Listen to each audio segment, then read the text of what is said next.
जय श्री राम। आज हमारे पाठ का 47वां दिन है, तो आइए शुरू करते हैं। जो कोई राम, लक्ष्मण या जानकी का नाम ले लेता है, घोड़े हेकर हेकर कर उसकी ओर प्यार से देखने लगते हैं।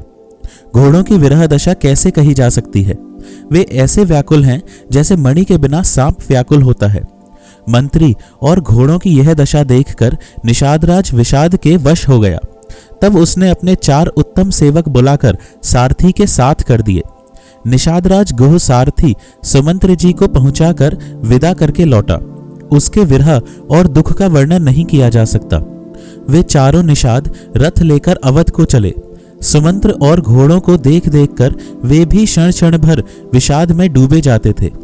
व्याकुल और दुख से दीन हुए सुमंत्र जी सोचते हैं कि श्री रघुवीर के बिना जीने को धिक्कार है।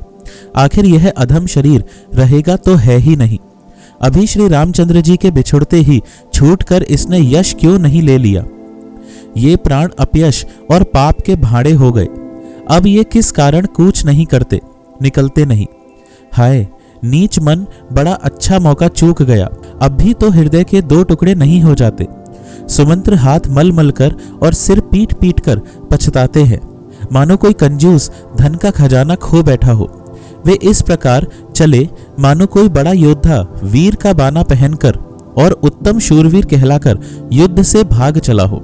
जैसे कोई विवेकशील, वेद का ज्ञाता, साधु सम्मत आचरणों वाला और उत्तम जाति का कुलीन ब्राह्मण धोखे से मदिरा पी ले और पीछे पछतावे, उसी प्रकार मंत्री सुमंत्र सोच कर रहे पछता रहे हैं।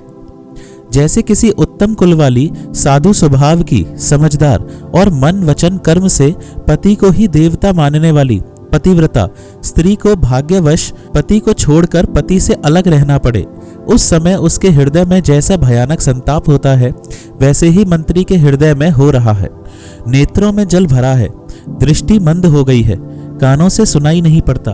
व्याकुल हुई बुद्धि बेठिकाने हो रही है, ओठ सूख रहे हैं, मुंह में लाठी लग गई है। किंतु ये सब मृत्यु के लक्षण हो जाने पर भी प्राण नहीं निकलते, क्योंकि हृदय में अवधि रूपी किवाड़ लगे हैं। अर्थात 14 वर्ष बीत जाने पर भगवान फिर मिलेंगे, यही आशा रुकावट डाल रही है।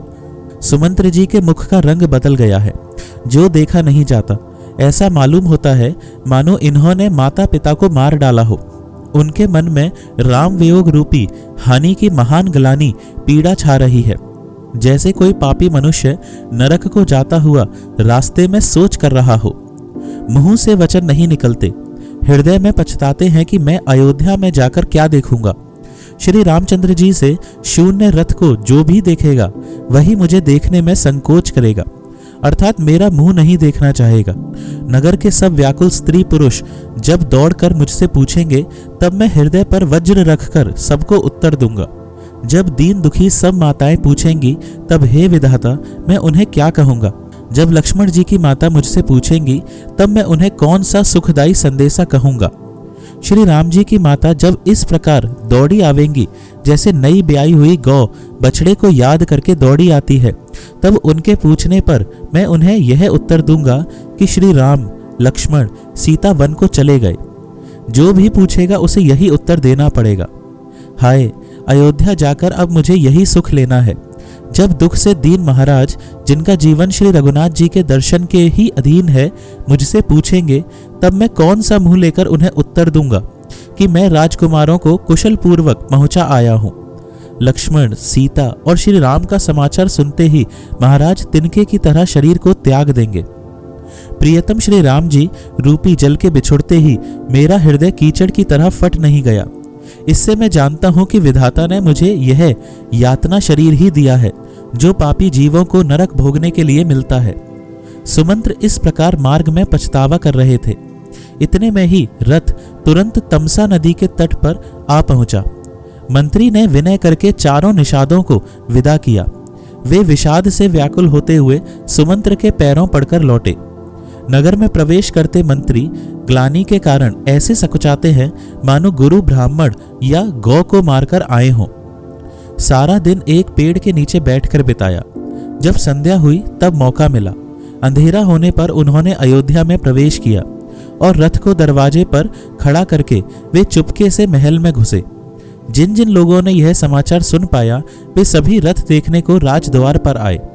रथ को पहचान कर और घोड़ों को व्याकुल देखकर उनके शरीर ऐसे गले जा रहे हैं, क्षीण हो रहे हैं जैसे घाम में ओले। नगर के स्त्री पुरुष कैसे व्याकुल हैं, जैसे जल के घटने पर मछलियां व्याकुल होती हैं। मंत्री का अकेले ही आना सुनकर सारा रनिवास व्याकुल हो गया। राजमहल उनको ऐसा भयानक लगा मानो प्रेतों का निवास स्थान शमशान हो। अत्यंत आर्त होकर सब रानियां पूछती हैं, पर सुमंत्र को कुछ उत्तर नहीं आता। उनकी वाणी विकल हो गई, रुक गई है। न कानों से सुनाई पड़ता है और न आंखों से कुछ सूझता है। वे जो भी सामने आता है उससे पूछते हैं, कहो राजा कहाँ है। दासियां मंत्री को व्याकुल देखकर उन्हें कौशल्या जी के महल में लिवा गई। सुमंत्र ने जाकर वहां राजा को कैसे बैठे देखा मानो बिना अमृत का चंद्रमा हो। राजा आसन, शैया और आभूषणों से रहित बिल्कुल मलिन उदास पृथ्वी पर पड़े हुए हैं। वे लंबी सांसें लेकर इस प्रकार सोच करते हैं मानो राजा ययाति स्वर्ग से गिरकर सोच कर रहे हों। राजा क्षण क्षण में सोच से छाती भर लेते हैं। ऐसी विकल दशा है मानो गीधराज जटायु का भाई संपाति पंखों के जल जाने पर गिर पड़ा हो। राजा बार बार राम राम, हा स्नेही प्यारे राम कहते हैं, फिर हा राम, हा लक्ष्मण, हा जानकी ऐसा कहने लगते हैं। मंत्री ने देखकर जय जीव कहकर दंडवत प्रणाम किया। सुनते ही राजा व्याकुल होकर उठे और बोले, सुमंत्र कहो राम कहाँ है। राजा ने सुमंत्र को हृदय से लगा लिया, मानो डूबते हुए आदमी को कुछ सहारा मिल गया हो। मंत्री को स्नेह के साथ पास बैठाकर नेत्रों में जल भरकर राजा पूछने लगे, हे मेरे प्रेमी सखा, श्री राम की कुशल कहो। बताओ श्री राम, लक्ष्मण और जानकी कहाँ हैं? उन्हें लौटा लाए हो कि वे वन को चले गए? यह सुनते ही मंत्री के नेत्रों में जल भर आया। शोक से व्याकुल होकर राजा फिर पूछने लगे, सीता, राम और लक्ष्मण का संदेशा तो कहो। श्री रामचंद्र जी के रूप, गुण, शील और स्वभाव को याद कर करके राजा हृदय में सोच करते हैं और कहते हैं, मैंने राजा होने की बात सुनाकर वनवास दे दिया। यह सुनकर भी जिस राम के मन में हर्ष और विषाद नहीं हुआ, ऐसे पुत्र के बिछुड़ने पर भी मेरे प्राण नहीं गए। तब मेरे समान बड़ा पापी कौन होगा? हे सखा, श्री राम, जानकी और लक्ष्मण जहां हैं मुझे भी वहीं पहुंचा दो, नहीं तो मैं सत्य भाव से कहता हूं कि मेरे प्राण अब चलना ही चाहते हैं। राजा बार बार मंत्री से पूछते हैं, मेरे प्रियतम पुत्रों का संदेशा सुनाओ। हे सखा, तुम तुरंत वही उपाय करो जिससे श्री राम, लक्ष्मण और सीता को मुझे आंखों दिखा दो। मंत्री धीरज धरकर कोमल वाणी बोले, महाराज आप पंडित और ज्ञानी हैं। हे देव, आप शूरवीर तथा उत्तम धैर्यवान पुरुषों में श्रेष्ठ हैं। आपने सदा साधुओं के समाज का सेवन किया है। जन्म मरण, सुख दुख के भोग, हानि लाभ, प्यारों का मिलना बिछुड़ना, ये सब हे स्वामी काल और कर्म के अधीन रात और दिन की तरह बरबस होते रहते हैं। मूर्ख लोग सुख में हर्षित होते और दुख में रोते हैं, पर धीर पुरुष अपने मन में दोनों को समान समझते हैं।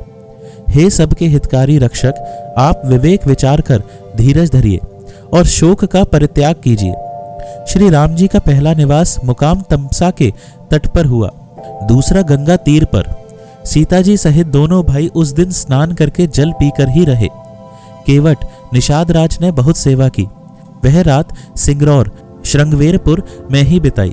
दूसरे दिन सवेरा होते ही बड़का दूध मंगवाया और उससे श्री राम लक्ष्मण ने अपने सिरों पर जटाओं के मुकुट बनाए।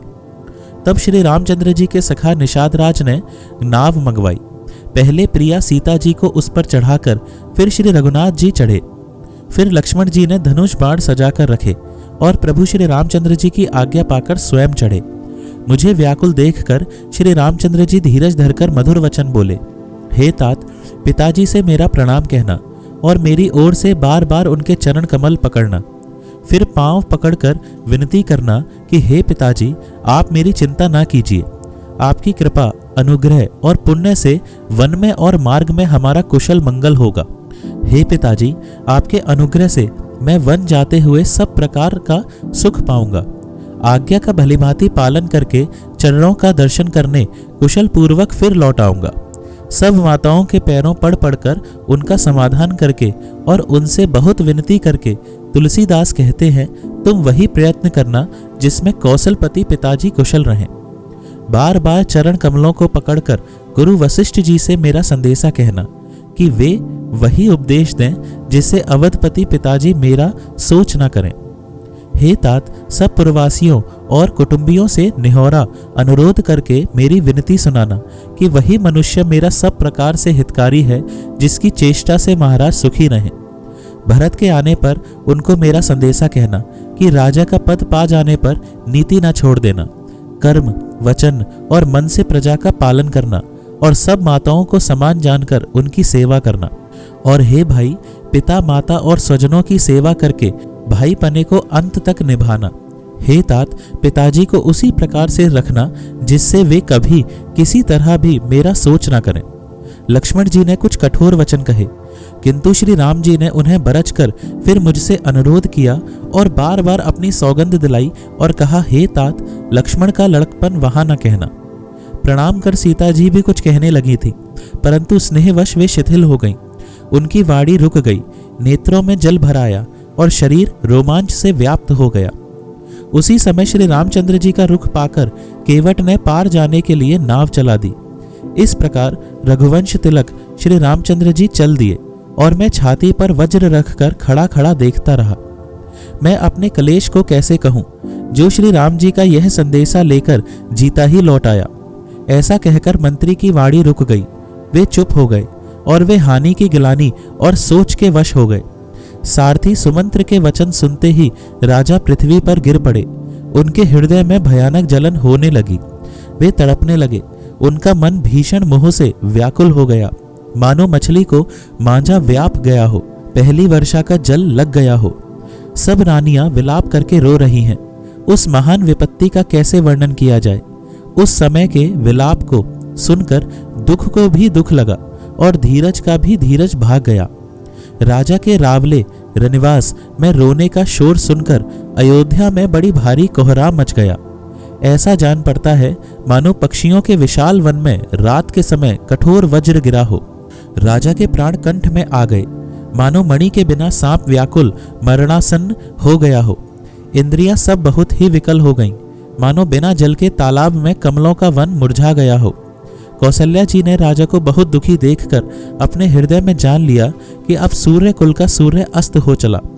तब श्री रामचंद्र जी की माता कौशल्या हृदय में धीरज धरकर समय के अनुकूल वचन बोली, हे नाथ, आप मन में समझकर विचार कीजिए कि श्री रामचंद्र का वियोग अपार समुद्र है, अयोध्या जहाज है और आप उसके कर्णधार खेने वाले हैं। सब प्रियजन, कुटुंबी और प्रजा ही यात्रियों का समाज है जो इस जहाज पर चढ़ा हुआ है। आप धीरज धरिएगा तो सब पार पहुंच जाएंगे, नहीं तो सारा परिवार डूब जाएगा। हे प्रिय स्वामी, यदि मेरी विनती हृदय में धारण कीजिएगा तो श्री राम, लक्ष्मण, सीता फिर आ मिलेंगे। प्रिय पत्नी कौशल्या के कोमल वचन सुनते हुए राजा ने आंखें खोलकर देखा, मानो तड़पती हुई दीन मछली पर कोई शीतल जल छिड़क रहा हो। धीरज धरकर राजा उठ बैठे और बोले, सुमंत्र, कहो, कृपालु श्री राम कहाँ हैं? लक्ष्मण कहाँ हैं? स्नेही राम कहाँ है? और मेरी प्यारी बहू जानकी कहाँ है? राजा व्याकुल होकर बहुत प्रकार से विलाप कर रहे हैं। वह रात युग के समान बड़ी हो गई, बीतती ही नहीं। राजा को अंधे तपस्वी श्रवण कुमार के पिता के शाप की याद आ गई। उन्होंने सब कथा कौशल्या को कह सुनाई। उस इतिहास का वर्णन करते करते राजा व्याकुल हो गए और कहने लगे कि श्री राम के बिना जीने की आशा को धिक्कार है। मैं उस शरीर को रखकर क्या करूंगा जिसने मेरे प्रेम का प्रण नहीं निभाया। हाँ, रघुकुल को आनंद देने वाले मेरे प्राण प्यारे राम, तुम्हारे बिना जीते हुए मुझे बहुत दिन बीत गए। हाँ जानकी, लक्ष्मण, हाँ रघुवर, हाँ पिता के चित्त रूपी चातक के हित करने वाले मेघ। आज बस इतना ही पाठ। आइए थोड़ा नाम जप करते हैं। राम राम राम राम राम राम राम राम राम राम राम राम राम राम। जय श्री राम।